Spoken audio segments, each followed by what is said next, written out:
parang hindi ko naman po masisikmura na as a leader, hindi ako mag-initiate kahit na kaya ko naman.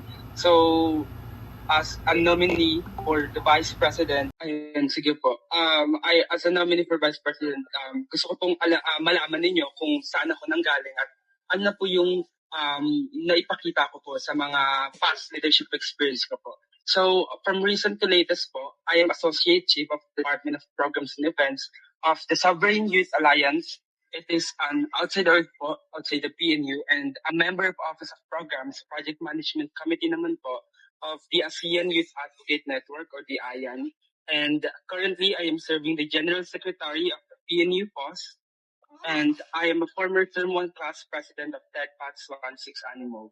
And for my grade 12, for my high school experiences, I serve as a grade 12 chairperson or the JASH SSLG for the academic year 2024 to 2025, and as well as president of the grade 12 assembly for academic year 2024 to 2025. And last but not least, I am also served as the scribe of the Robber Scout during that year, and that's it po. For the kung ano naman po yung vision ko sa ating block, dahil nga po limited lang yung time frame natin for this term 3, gusto ko lang pong i-encourage pa yung iba na step out sa kanilang mga comfort zone tulad ng nangyari sa akin ng grade 12 ako. So kung hindi niyo po maitatanong, I am a little bit shy type and an introvert person wherein ako lang po talaga sa buong buhay ko, sa buong high school year ko, tinan ko lang yung sarili ko and wala po talaga akong ibang kasama talaga sa pag-akyat, kumbaga sa paglago ko towards kung nasaan po ako ngayon. So, dala-dala ko or tangan-tangan ko yung aking advokasya na gusto kong mahaplos ng iba or kayo na magiging future classmates ko na kung gaano kaganda ang maging leader ko yung buhay mo mismo. Hindi lang sa loob ng silid-aralan, kundi sa buhay mo mismo sa real life.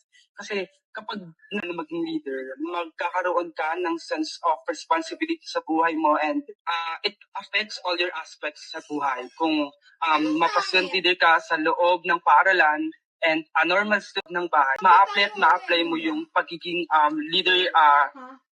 leader thinking or yung pag-iisip ng na ikaw ay talaga kung matulungan din yung ating mga officers sa mga babaguhan din po ako, and marami pa talagang things to improve at marami pang kailangan pang tahakin, kailangan pang akyatin, gusto kong ibigay yung buong percent ko or yung buong effort and attention ko sa pagtulong talaga sa mga ka-blackmates natin, dahil naniniwala ako na lahat tayo ay leader sa kanya-kanya nating paraan, and we are empowered to serve others sa sarili nga nating paraan. And that's it po.